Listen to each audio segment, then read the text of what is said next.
समझते होंगे, क्योंकि दुनिया में सबसे बड़ा मार्केट अगर किसी का है जो और चीजों का, तो इत्र का भी बड़ा मार्केट है। वहां पर मैं एक परफ्यूमरी पार्क बनाना चाहता था, क्योंकि ट्रेडिशनल है, चीजें ट्रेडिशनल है, बहुत हजारों साल पुराना कारोबार है वहां का। इसलिए जो बना पड़ा अधूरा परफ्यूमरी पार्क है, हमें गोबर नहीं चाहिए, हमें अपना परफ्यूमरी पार्क चाहिए। और कहीं ऐसा तो नहीं नेता सदन, आप जो गोबर वाला प्लांट देने की बात कर रहे हो बायोगैस का, वो कहीं शिलान्यास समाजवादी सरकार में तो नहीं हुआ था। कभी कभी हमारे सदस्य ये कहते हैं कि मैं ट्वीट क्यों करता हूं। चलो अच्छा है, आप ट्वीट पढ़ते हैं, इसलिए मैं आपको धन्यवाद देना चाहता हूं। ट्वीट मैं इसलिए करता हूं कि जिस समय नोएडा से दिल्ली जोड़ने के लिए मेट्रो का उद्घाटन हो रहा था, तो दिल्ली सरकार यह कह रही थी कि इस मेट्रो के उद्घाटन में उन्हें क्यों नहीं बुलाया जा रहा है। जैसा कि नेता सदन ने कहा कि वो हमारे मित्र हैं, क्योंकि हमारी सरकार जा चुकी थी, सरकार आपकी थी। उस समय मैंने ट्वीट करके कहा और अपने लोगों के बीच में मैंने कहा कि अगर किसी को बुलाना चाहिए था तो हमें बुलाना चाहिए था, क्योंकि वो मेट्रो पहली ऐसी मेट्रो थी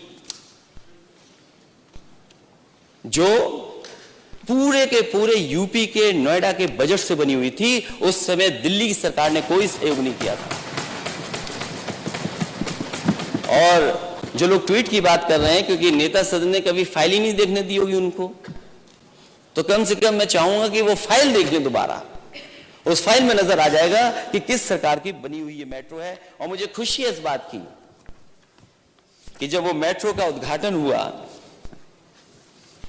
तो उस उद्घाटन में अपने देश के प्रधानमंत्री जी थे और मून जे दक्षिण कोरिया के राष्ट्रपति नोएडा दिल्ली मेट्रो के उद्घाटन में साथ साथ बैठ करके गए थे।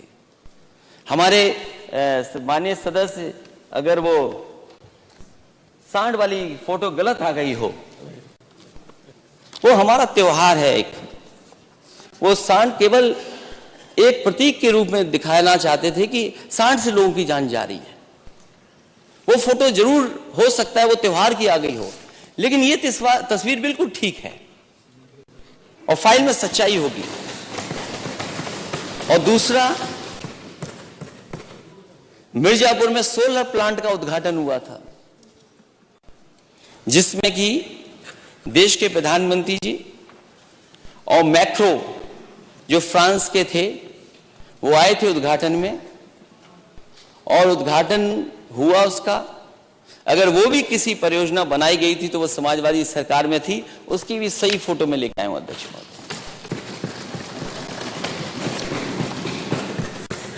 हालांकि अपने बजट को अच्छा बनाने के लिए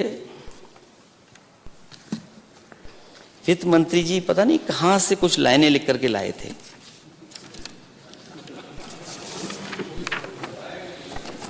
हो सकता है क्योंकि मैं बोलूंगा बाद में कुछ और मिल जाएंगी आपको। बहुत रिसर्च के बाद लाइनें लाए थे, लेकिन कुछ लोगों ने कहा कि ये कई बार ऐसा ही पढ़ते हैं बजट में। हालांकि मैं शायर नहीं हूं, ना पढ़ता हूं, ना कवि हूं मैं, लेकिन क्योंकि बजट के हिस्से में आपने कुछ लाइनें लिखी हैं अपनी बात को कहने के लिए, तो हम भी अपने अध्यक्ष महोदय आपकी अनुमति से पढ़ना चाहूंगा कुछ। जब तलक अमन और चैन नहीं आता, काम हमारा है नफरत के खिलाफत करना। मेरी पीढ़ी को एक मशाल बन के चलना है, जिसका फर्ज है इंसानियत की राह रोशन करना।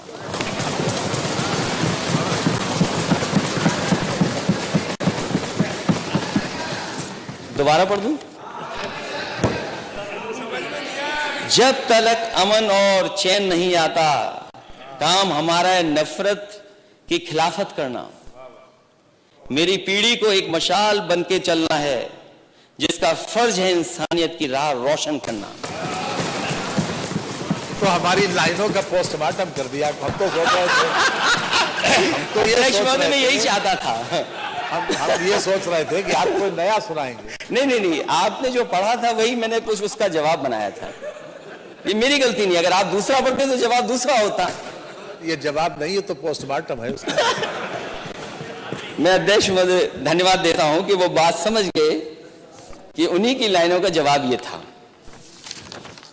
मैं अध्यक्ष महोदय सरकार से ये पूछना चाहता हूं कि आपने सस्टेनेबल गोल्स पे बहस की थी और यहां पुराने माननीय सदस्य होंगे जिन्होंने दिन रात बहस की थी।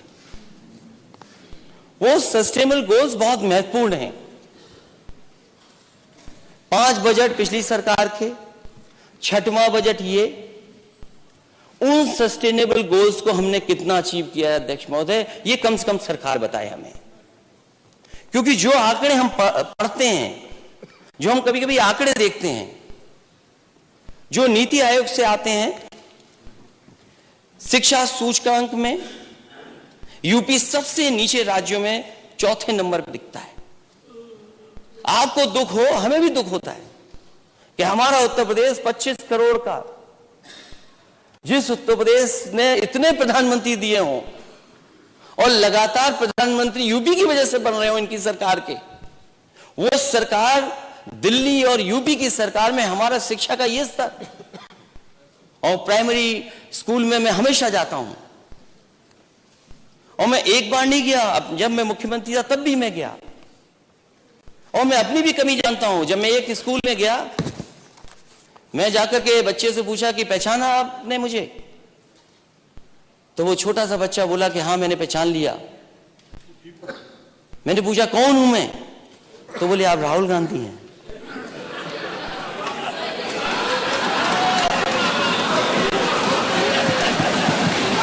सोचिए आप, सोचिए आप।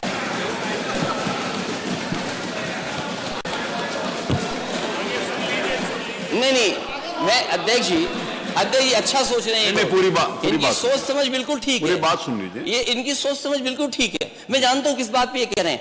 इन्हें चिंता इस बात की नहीं है अध्यक्ष महोदय, इन्हें दुख इस बात का नहीं है कि यूपी नीचे से 4था नंबर है। इन्हें खुशी इस बात की है कि मैंने कांग्रेस पार्टी के नेता का नाम ले लिया। कमाल है आपको सरकार किसने बना दी? सोचिए आप। इनको दुख इस बात का नहीं है, इनको शांति से सुनिए अध्यक्ष महोदय, दुख इस बात का नहीं है इन्हें कि स्वास्थ्य के आंकड़ों में हम कहां खड़े हैं। और मैं तो आपको धन्यवाद दूंगा, ये सब लाइव है, सब लाइव जा रहा है। और प्राइमरी एजुकेशन में एक हमारे माननीय सदस्य ने कहा था कि टीचर्स कहां से आ रहे हैं, कहां से पढ़ा रहे हैं। आप जांच करिए इस बात की, जो हम लोग कह रहे हैं वो सच्चाई है कि नहीं है। आज स्कूलों में बच्चे तो हैं और बच्चों की भारी कमी है। जो आप कहते हैं हम 2 करोड़ का लक्ष्य है बच्चों को पढ़ाएंगे प्राइमरी एजुकेशन में, आप किन बच्चों को पढ़ा रहे हैं? जो गरीब से गरीब बच्चे हैं, जो हमारे समाज के सबसे गरीब है, पिछड़े और बहुजन समाज के बच्चे हैं, वो पढ़ाई कर रहे हैं। आप सोचिए कि जो संपन्न लोग हैं वो कहां पढ़ने चले गए। क्या मुकाबला होगा फिर? क्या मुकाबला करेगा बच्चा? भाई सुनिए, ये बात गलत और धैर्य से सुनिए। अच्छा है, हम तो जहां पढ़ाए, जहां सीखा है, कुछ तो इंप्लीमेंट कर रहे हैं। आप गोबर देखते हो तो गोबर इंप्लीमेंट करते हो। और मैंने तो और इनको ज्यादा एनर्जी ड्रिंक की जरूरत हो तो एनर्जी ड्रिंक भी बता दो कौन सी इन्हें पीनी चाहिए। वो अभी बनी नहीं है, कभी कभी मिलती है, बताया जाता है आपके माध्यम से ये एनर्जी ड्रिंक है। अगर समझ पा रहे हो तो समझ जाओगे, नहीं समझ पा रहे तो कोई बात नहीं।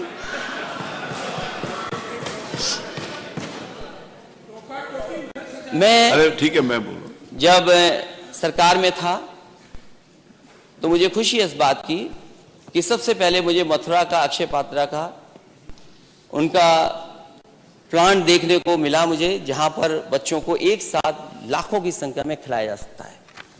और यहां जो माननीय सदस्य मथुरा से जीत करके आए होंगे वो जानते होंगे कि अक्षय पात्रा बहुत अच्छा काम कर रहा है इस फील्ड में, और उन्होंने जो टारगेट सेट किया वो भी अचीव किया उन्होंने। जब मुझे उनके प्रिपरेशन अच्छी लगी तो मैंने उनसे कहा कि मैं ये सेम टू सेम और जगह भी इंप्लीमेंट करूंगा।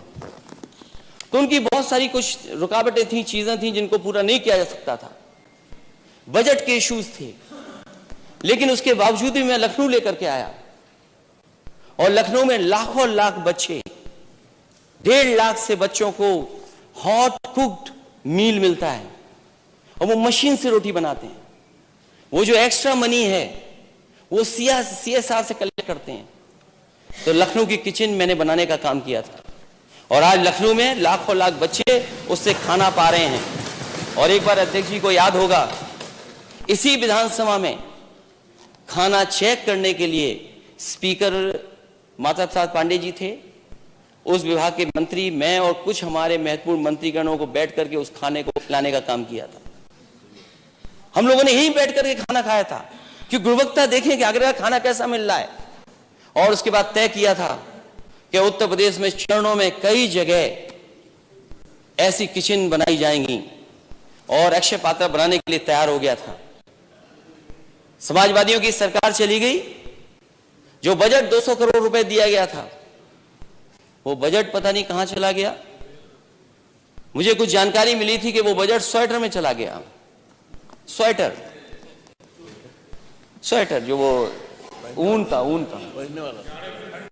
जाड़े के लिए, और उसमें सरकार यही नहीं तय कर पाई कि इतना कॉस्टली हो गया कि स्वेटर में वो इलास्टिक रहेगी कि नहीं रहेगी, पता नहीं क्या रहा उसमें, मुझे जानकारी नहीं है, वो सरकार बेहतर समझती होगी उस बात को।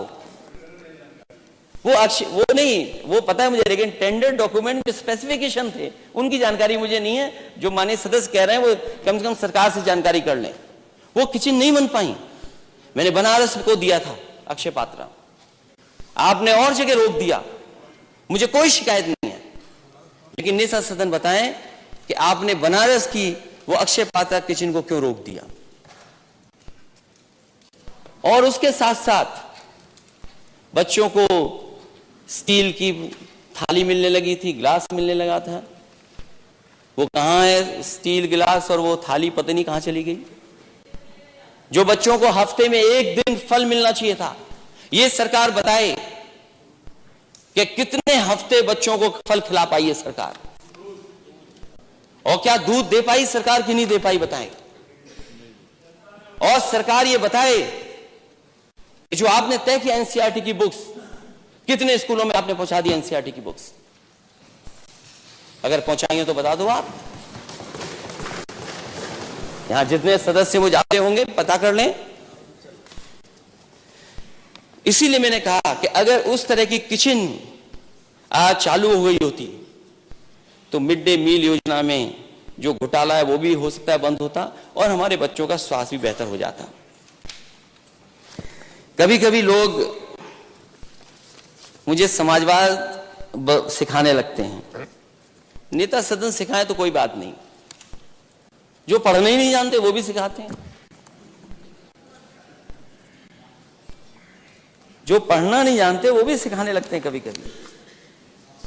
यहां हमारे बहुत सारे सदस्य होंगे, मैं मुख्य बजट की बात नहीं कर रहा हूं वित्त मंत्री जी, पिछले 5 साल में 18,000 करोड़ के लगभग गड्ढा मुक्ति में, मेंटेनेंस में पैसा खर्च हो गया। 18,000 करोड़, ये केवल वो बात कर रहा हूं मैं जो गड्ढा मुक्ति का है, मेंटेनेंस का पैसा। अगर कहीं आंकड़े गलत हो तो आप बेहतर ठीक कर दें। पिछले 5 साल का, पिछले 5 साल का खराब सड़कों का सवाल नहीं है, सवाल बजट का है। अरे हमने तो हवाई जहाज उतारा तो उसमें गड्ढा नहीं हुआ, मिराज और सुखोई उतार दिया, हरकुलिस उतार दिया, और शायद हमारे माननीय सदस्य नहीं जानते होंगे हरकुलिस से भारी कोई हवाई जहाज नहीं होता है। अगर आप पे कोई हवाई जहाज हो तो बता दो, वो भी उतार देते हैं वहीं पर। अब सड़क में गड्ढे ना हो हवाई जहाज उतरने से। आप बत्ती जलाए, सॉरी, कोई बात नहीं, सॉरी, वो ध्यान भाषण पे उनका। अध्यक्ष जी धन्यवाद। मैं तो केवल एक किताब का 2 पैराग्राफ पढ़ना चाहता हूं और मैं नेता सदन मैं अध्यक्ष जी आपसे कहूंगा कि मैं बांटना चाहता हूं सभी माननीय सदस्यों को ये किताब, क्योंकि समाजवाद हमें कभी कभी बताते हैं कि समाजवाद ये है, समाजवाद वो है। हालांकि हमारे नेता सदन तो जानते हैं समाजवाद के बारे में, और लोग नहीं जानते, इसलिए उन्होंने अपने लिए एक किताब बनवाई और छपवाई और उसमें फ्रंट पे लिखा the rise of socialist, saffron socialist. तो क्या गलत है? अगर हम सोशलिस्ट हैं तो क्या गलत है? आप भी तो सोशलिस्ट हो। क्या ये जो किसानों का पैसा बांट रहे हो, क्या ये सोशलिस्ट सिद्धांत नहीं है? क्या आप बेटियों को जो पैसा दे रहे हैं, ये बात अलग है, आपने वादा कुछ किया, दे कुछ रहे हो, जो गरीब बेटियों को दे रहे हो, क्या वो समाजवादी सिद्धांत नहीं है क्या? तो मुख्यमंत्री जी तो जानते हैं, नेता सदन तो समझते हैं, इसलिए उन्होंने किताब अपने लिए लिखवाई, the rise of a saffron socialist. अगर हम सोशलिस्ट नहीं समझ पा रहे कि सोशलिज्म क्या है, तो कम से कम हमारे विपक्षी लोग समझाएं, और अगर विपक्षी लोग नहीं समझते हैं तो कम से कम कॉन्स्टिट्यूशन की बुक पढ़ ले, प्रियम्बल में सोशलिस्ट वर्ड है। ये सोशलिस्ट पार्टी की योजना नहीं थी, ये गरीबों की समाजवादी पेंशन थी, और प्रियम्बल में सोशलिस्ट है। और अगर सोशलिस्ट पे प्रश्न लगाते हैं तो आप डेमोक्रेटिक भी नहीं हैं, आप लोकतंत्र पर भरोसा नहीं करते हैं, और अगर लोकतंत्र पर भरोसा नहीं करते हैं और समाजवादी नहीं है तो आप सेकुलर भी नहीं हो सकते। इन तीनों के एक दूसरे की मदद करते हैं, एक दूसरा निर्भर करता है एक दूसरे पर। इसीलिए कहा गया कि हमारा डेमोक्रेटिक सोशलिस्ट सेकुलर कंट्री है। अगर आप सोशलिस्ट नहीं है तो सेकुलर नहीं है, ना डेमोक्रेटिक है, और एक भी अगर हटा दोगे तो हमारा देश नहीं चल सकता।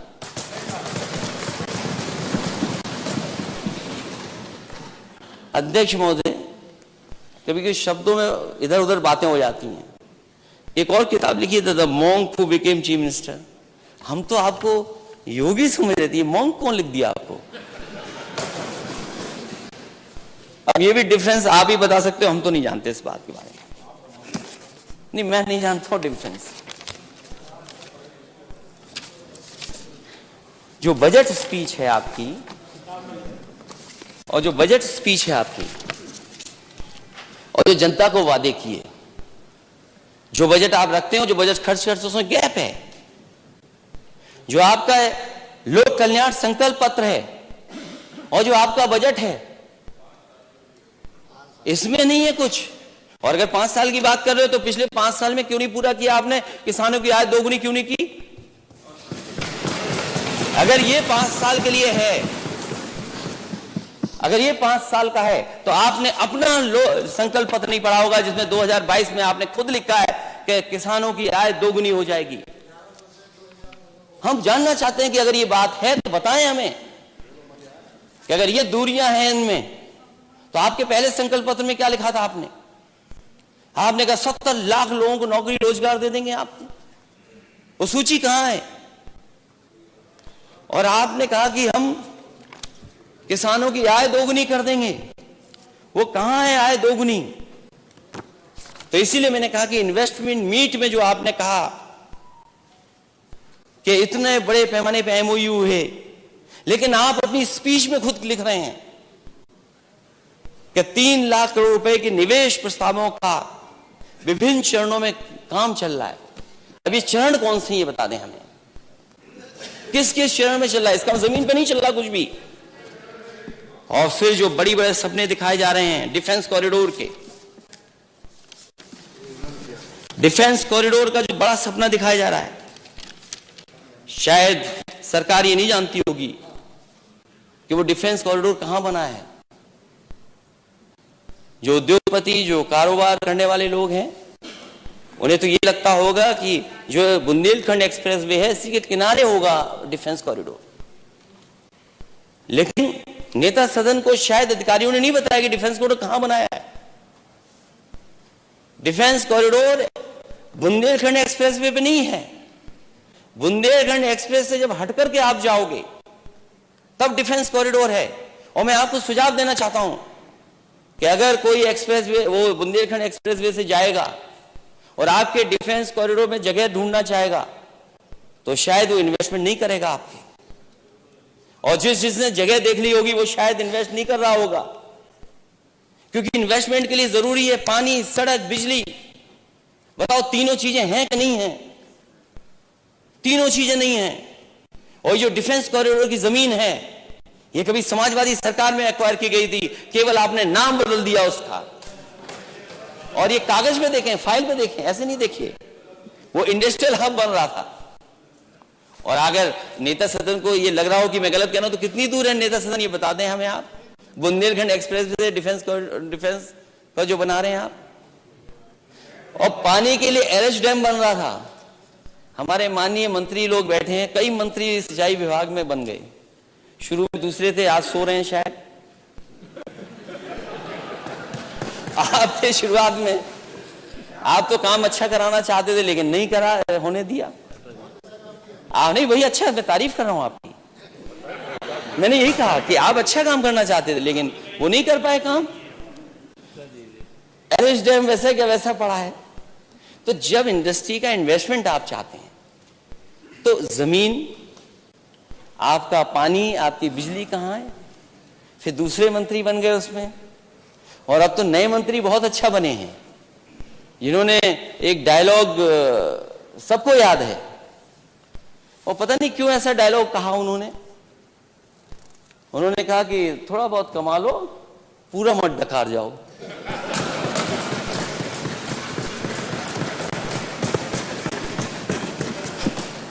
यही डायलॉग था। अगर किसी को ठीक करना हो तो मुझे ठीक कर दो।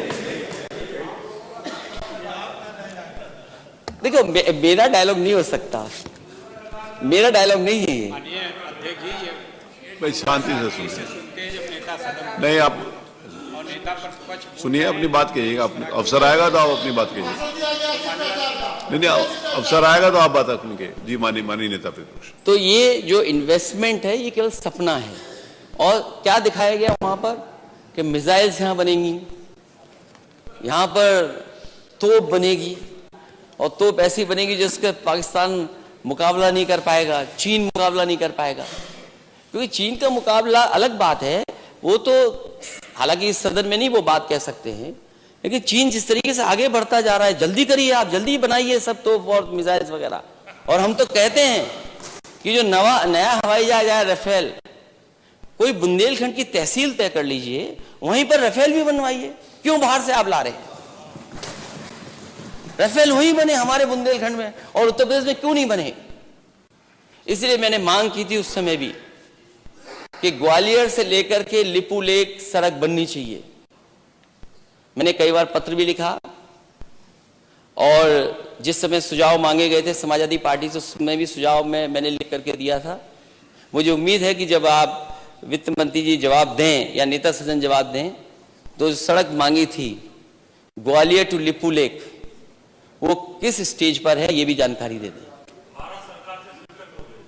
बहुत धन्यवाद आपका, लेकिन जमीन पर नहीं दिखाई दे रहा कुछ। ये मुझे नहीं पता, ये लिपू लेक तो नहीं जानते होंगे, हालांकि ग्वालियर जानते होंगे। अरे लिपू लेक गए होंगे फिर, अगर यही बन गई है। दूसरी हमारी मांग है कि देश का सबसे बड़ा प्रोजेक्ट बन रहा हो, मुंबई टू दिल्ली एक्सप्रेसवे बन रहा हो, और जिस प्रदेश ने दिल्ली की सरकार बनवाई हो, दो बार प्रधानमंत्री बनवाए हो, उस प्रदेश को क्यों नहीं जोड़ा जा रहा है? कम से कम नेता सदन, मैं आपकी मदद करना चाहता हूं, NHAI से कहिए कि उत्तर प्रदेश को भी उससे जोड़ें,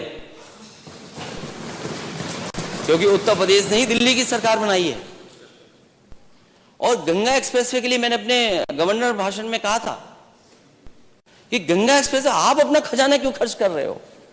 हालांकि खजाने का पैसा, जो जितनी बड़ी सड़क है उतना पैसा तो नहीं दे रहे हैं आप, क्योंकि उसका मॉडल दूसरा है। वो मॉडल किसके सर पे आएगा? जब सड़क पे गाड़ी चलेगी तो किसके सर पे आएगा? वो जनता की जेब से पैसा जाएगा। अगर आप पीपीपी मॉडल पे है, अध्यक्ष महोदय, पीपीपी मॉडल पे है शायद वो सड़क, मेरी जानकारी में नहीं है, अगर पीपीपी मॉडल पे है तो टोल कितना होगा।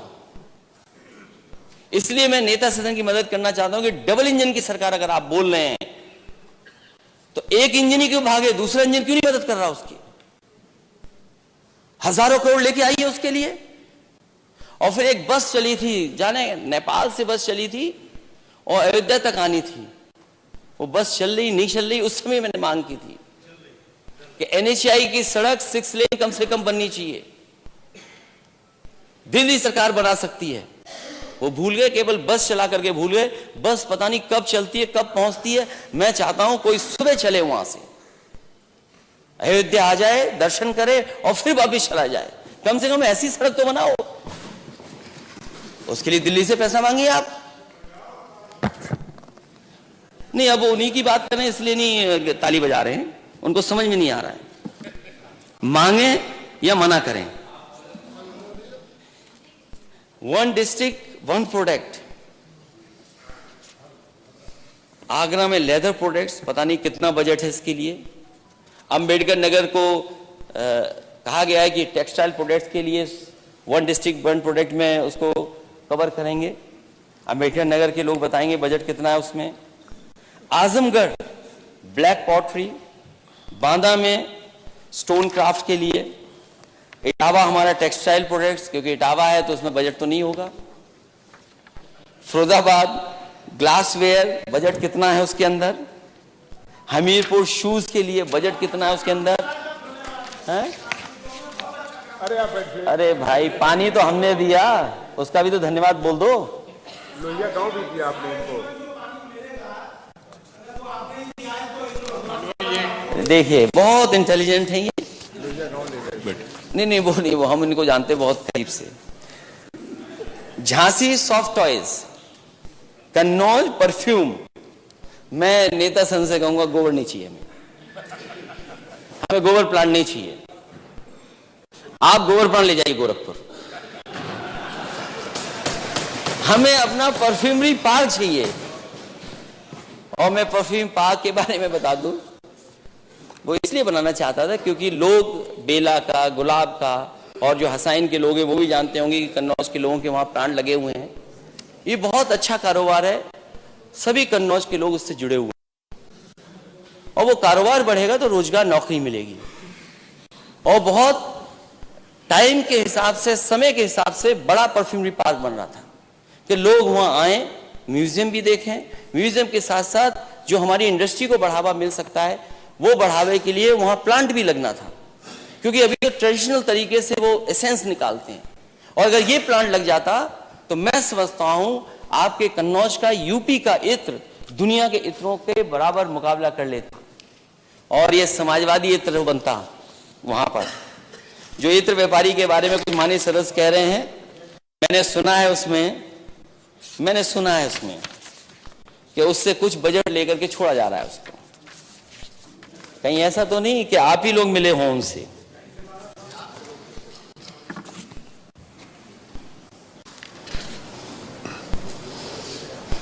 Ease of doing business ranking में उत्तर प्रदेश के अगर हम आंकड़े देखें तो ईज ऑफ डूइंग बिजनेस नहीं हो रहा है। ईज ऑफ डूइंग क्राइम बहुत चल रहा है। हम एनसीआरबी के आंकड़े अगर देखें, हम कहां दिखाई देते हैं। और जिस तरह का सत्ता दल के लोगों का व्यवहार है पुलिस से और आम लोगों से, जो आरोप दूसरे दल पे लगाते हैं, वो आप पे किस तरीके से अखबारों में छपे हुए हैं। देखिए आप, अगर आप चाहें नेता सदन में एक एक करके पढ़ सकता हूं कि किस तरीके से भारतीय जनता पार्टी के लोग खुद कानून हाथ में लिए घूम रहे हैं। ईज ऑफ डूइंग क्राइम चल रहा है यहां पर। नमामि गंगे में बजट तो बहुत रखा है आपने, बजट तो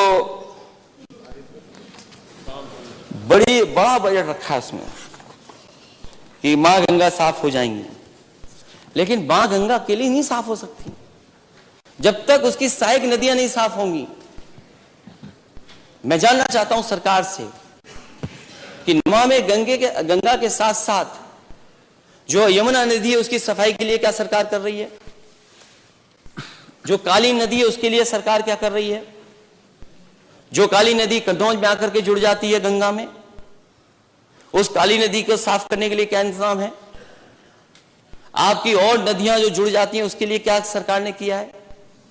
समाजवादी सरकार में, और मुझे खुशी है इस बात की कि उस समय के सिंचाई मंत्री जी,